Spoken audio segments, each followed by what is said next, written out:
All right, so on 32, slide 32, covering hydrates.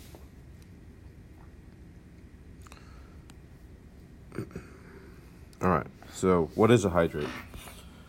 Hydrate is a substance that includes water in their formula. However, the water is not actually part of it's not bonded to the substance, but stuck on the surface. And then the other term we need to know is anhydrous. So something that is an anhydrous means the water's been removed from the surface, usually by heating. So exactly what is a hydrate? So here's kind of a visual. You can see that these baby possums are not attached to the mom, but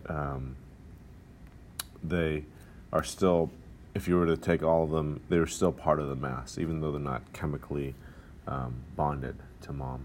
And so here you can kind of see little water molecules right here.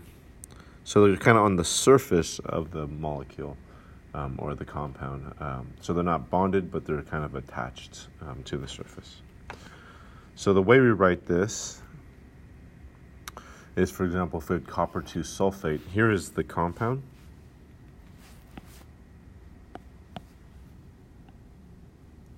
And then attached to it are 4 hydrogen molecules.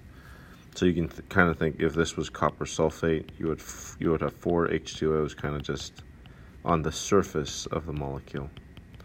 All right, and so that's how I write the formula. We just write the compound, and then I'll put a little dot in the middle there, and then we put the number of molecules attached. The name of this, it would be copper 2 sulfate tetrahydride. So copper 2 sulfate's the compound, and then tetrahydride is the number of, sorry, it should not be tetrahydride, it should be tetrahydrate. Sorry about that. So let me just,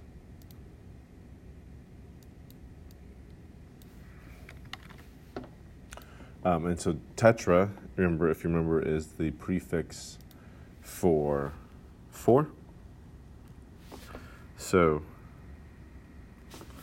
it tells you that there are 4 hydrates on the copper 2 sulfate surface. So just to remind you, the number of water molecules is named by using the molecular prefixes. And below I have the molecular prefixes for you just to remind you. So let's do some examples. All right, so here I give you the formula FeCl3 with 6H2O. So what would we name it? Well, we'd name it, this would be, so FeCl3, remember iron is one of those with multiple oxidation. So this is iron 3 chloride. And then how many molecules of water do we have? We have 6, so this is hexahydrate. This is copper 2 sulfate. And then 5 is penta, right? So pentahydrate. And then we should be able to go the other way. So barium chloride is BaCl2, dihydrate, 2 hydrogens. Magnesium sulfate, MgSO4. Magnesium is Mg plus 2, right? And sulfate SO4 minus 2. Put them together. Heptahydrate is 7, right? So 7 H2Os. Okay.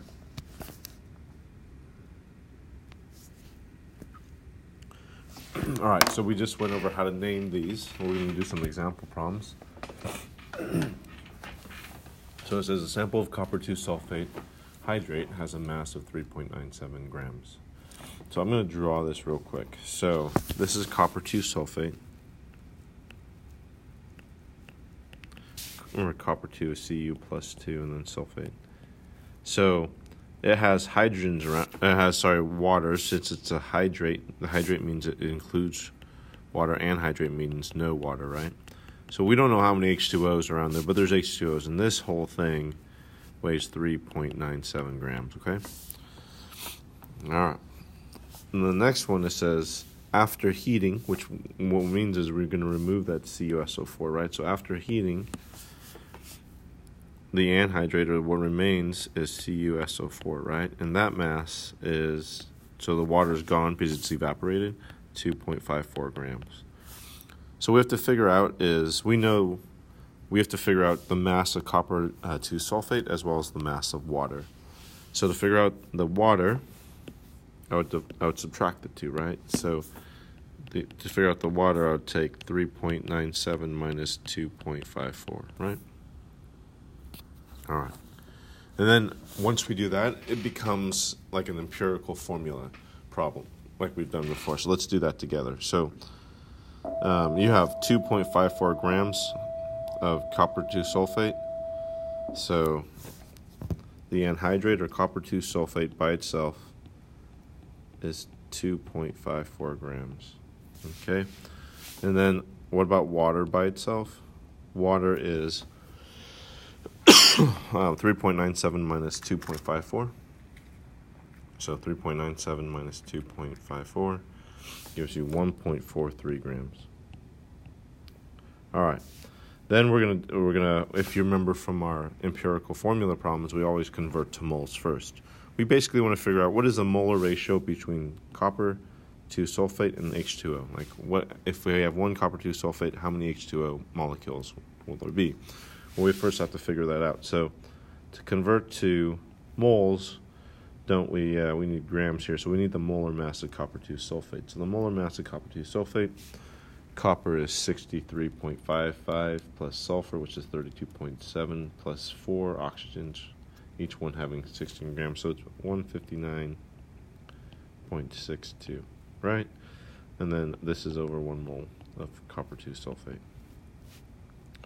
If you remember, the molar mass of water is 18.02 grams over 1 mole.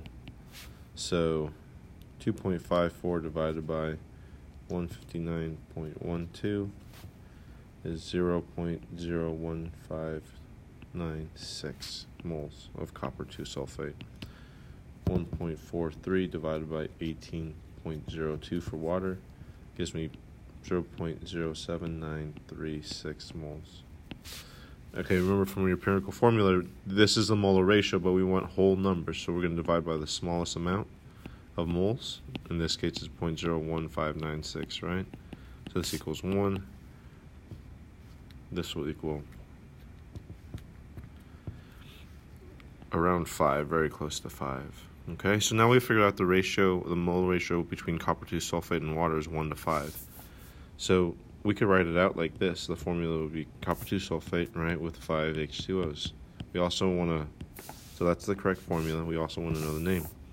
So write it out, copper, this is copper 2 sulfate.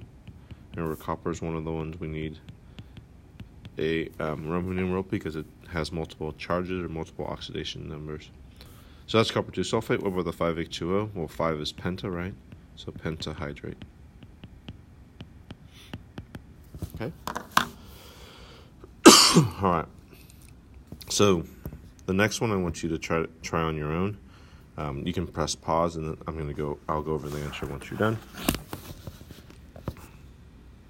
So it says when a 2.24 gram sample of hydrate of calcium nitrate was heated. So if you have calcium nitrate looks like this. There's H2O. So the hydrate, remember, has H2O around it. That itself weighs 2.24 grams, right? Now it says you have to actually be careful. It says when it was heated, this many grams of water was driven off. So I know that the amount of water is equal to 0.54 grams. So if I just want to figure out the calcium nitrate without the water, I have to subtract the amount of water, right? So this should be 1.70 grams.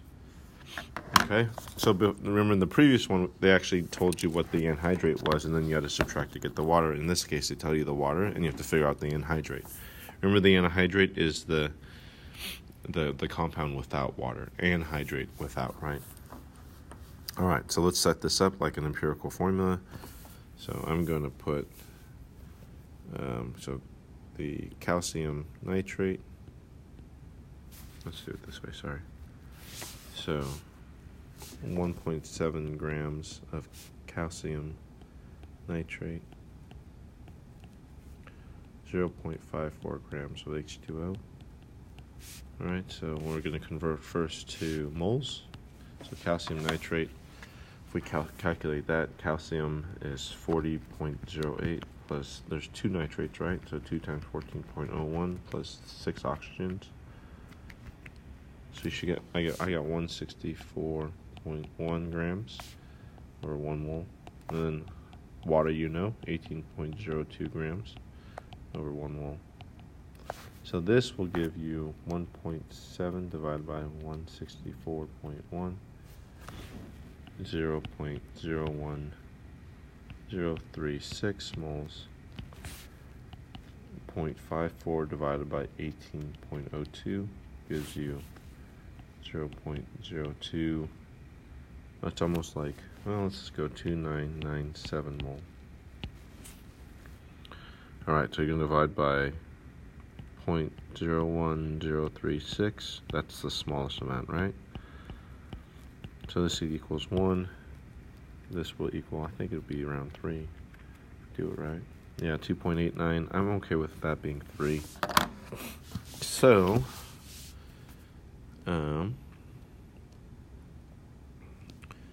for every 1 calcium nitrate, you have 3 H2Os, right? And so this is called calcium nitrate, and then tri for 3 hydrate. Okay? Alright. I have some practice problems for you. So there are some practice of just naming, and then there are 5 problems of actually doing these type of problems.